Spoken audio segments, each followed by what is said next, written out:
Good, thanks. Good. Could we first of all deal with the sad news? I'm probably sure you've heard this morning that Jack Charlton has sadly passed away. Obviously, you and I are both too young to remember him as a player, but certainly as a manager, he leaves behind a great legacy. Do you have any memories of ever actually having met Jack or watching that famous Republic of Ireland team from the World Cups gone by? Yes, of course, and as you say, very sad news, and a legend of football and a gentleman. I've watched Norway play Ireland in the World Cup '94, but he was always so passionate when he was speaking, and it's sad to hear.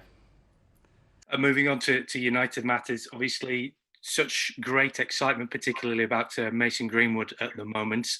You've said that it's down to him as to how far he wants to go, but at the same time, are you going to have to be a little bit careful in terms of making sure that he doesn't burn out or get his head turned or lose his focus at all, do you think? He's, that age, you've got so much energy, you've got no fear, you just want to go and play football. If we have a day off, he'll go and play football with his mates. So I'm not worried about Mason this season.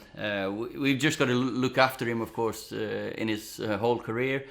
He's a fantastic boy to work with. He's just he loves playing football, and it's at the moment he gets results and rewards for his hard work.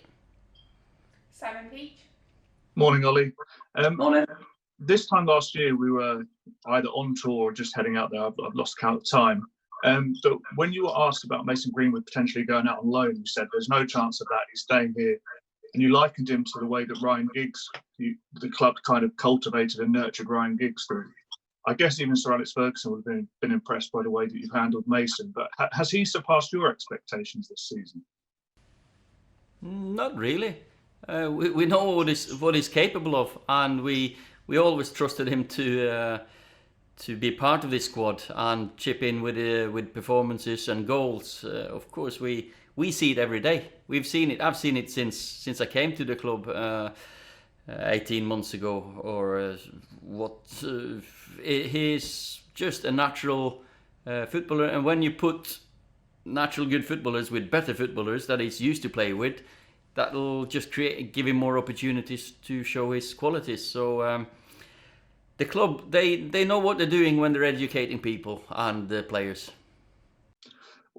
And in recent press conferences, we've asked about would you need to change the side because of tiredness and stuff, and you may well have some injury issues, which you might give us. But is it actually a benefit to have the team playing together regularly, having this kind of unit that you're building that can go out week in, week out and win these matches?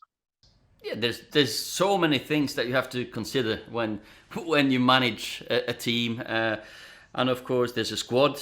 We got players here that chomping at the bit, they want to play, but you got players who are in the rhythm and keep on playing well, so there's less work on the training ground, obviously. So there's loads of decisions to be made, but they make it easier by playing well and performing well and looking after themselves.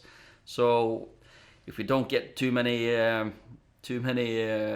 injuries, there's no reason to change too much when you're doing well.